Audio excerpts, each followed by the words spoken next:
And then question for Dana, if Islam does get the job done here, will you finally put him over John Jones as the pound-for-pound best? We'll see. Dana, you have to be true, man. Listen, Islam knows I love him, man, but you know how I feel about that. John Jones is undefeated for however many years, and boo all you want. I don't give a shit. Who is the number one? Tell Dana, who is the number one?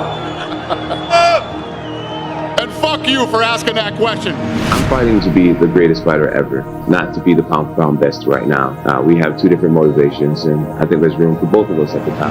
Anybody to call Islam the pound-for-pound best fighter in the world when John Jones is still fighting is nuts and shouldn't be ranking in the pound-for-pound or doing any of the rankings ever, if that's what you really think. John Jones has never lost a fight ever. He's fought all the baddest dudes in the world. And then when you think about what pound-for-pound rankings really mean, he moved it up to heavyweight and destroyed the best guy in the world. As long as John Jones is still fighting, active, and in the rankings, yeah, nobody's pound-for-pound best fighter in the world. Right now, maybe Islam, but MMA athlete of all time, no doubt about it, John Jones. I would say John Jones. Jones, all times. Currently, I would say Makhachev. I think overall body work, you got to go John Jones just because of his longevity. But right now, like the pound for pound guy right now is Islam Makhachev. Islam just for the fact that he's been active, like. But Islam on another level. Yeah. Just people have to understand. Yep. Yeah, they have to understand Islam is very good because Islam is the best.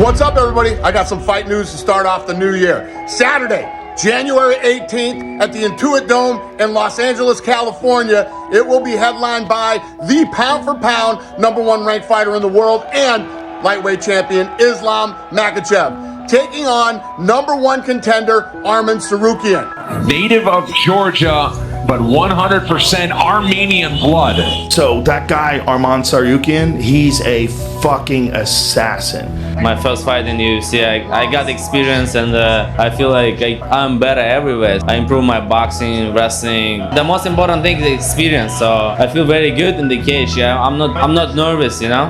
I'm so excited to beat Charles and then fight for the title. So I know this fight for the contender #1 and for sure I'll be me. Arman's tenacity in his ground game was very, very good.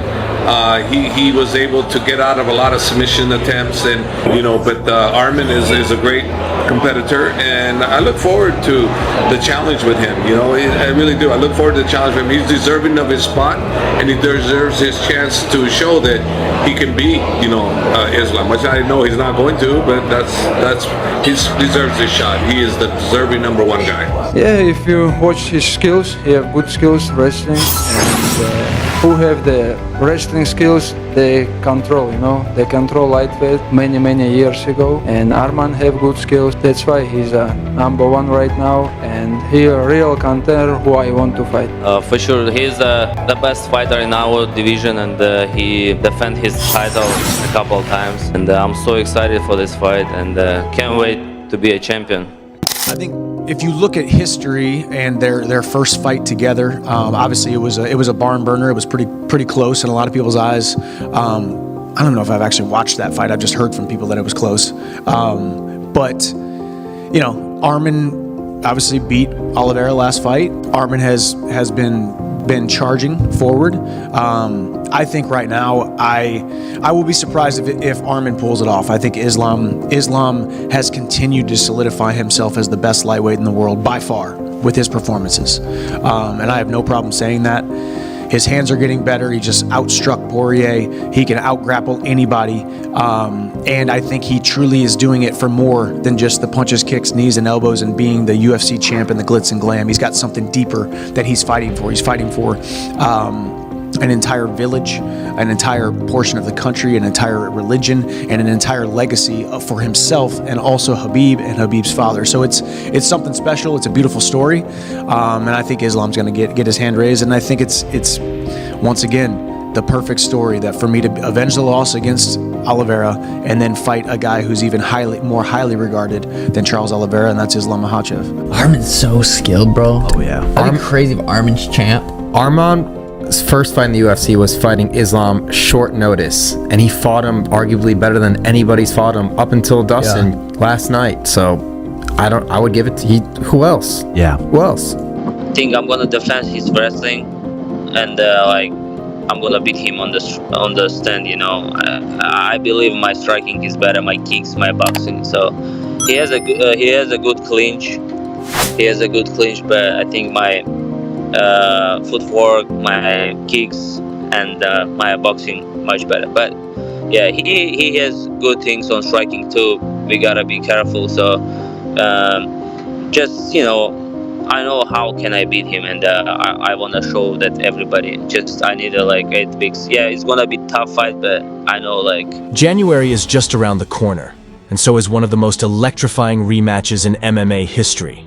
Islam Makhachev versus Arman Tsarukyan 2 has been confirmed, and this time, it's not just a fight, it's a battle for supremacy in the lightweight division. Their first clash back in 2019 was nothing short of a spectacle. Let's set the scene. Arman Tsarukyan, just 22 years old, steps up on 2 weeks' notice to face Islam Makhachev, a rising star in the lightweight division. Despite the short camp, Arman delivered an incredible performance, pushing Makhachev in ways few had before. In the end, Islam's experience and composure earned him the decision, but the fight left fans buzzing. Fast forward to today, and both fighters have leveled up. Islam Makhachev has grown into a champion who embodies the Dagestani fighting spirit, relentless pressure, unmatched cardio, and surgical precision in both striking and grappling. His resume speaks for itself, having defeated elite contenders and proving time and time again why he's one of the pound-for-pound best. Then there's Arman Tsarukyan, the relentless challenger. Over the past few years, Arman has quietly transformed into a complete fighter. His wrestling background is world-class, his scrambling ability is second to none, and his striking, particularly his kicks, can dismantle even the toughest opponents. He's not just here to compete,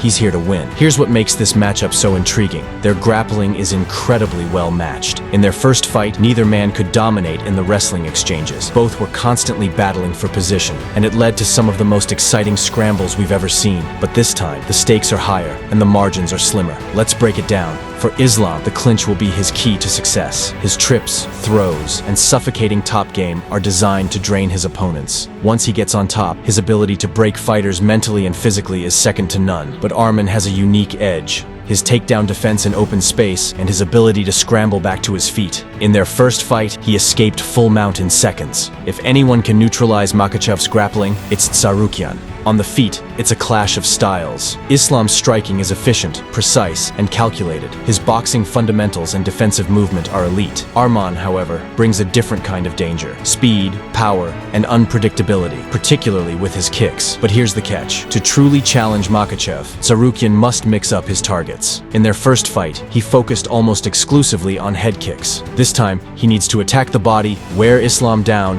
and set traps to land the fight-ending blow. That's not to say Islam is without flaws. We've seen in his fight with Alexander Volkanovski that he can struggle against opponents with unbreakable cardio and relentless will. Arman has those same qualities, and perhaps even more power. The question is, can he rise to the occasion? This fight isn't just about rankings. For Islam, it's about solidifying his legacy as one of the greatest lightweights of all time. A win here would leave no doubt about his dominance. For Arman, it's a shot at redemption, a chance to prove he's ready to take over the division and dethrone the king. Fight fans, this is the showdown we've all been waiting for. Who do you think will come out on top? Will Islam continue his reign as the lightweight king, or will Arman pull off the upset of a lifetime? Drop your predictions in the comments, hit that like button, and subscribe for all the latest updates on this monumental clash. This is Fight Lab World, your home for everything MMA. We'll see you on Fight Night.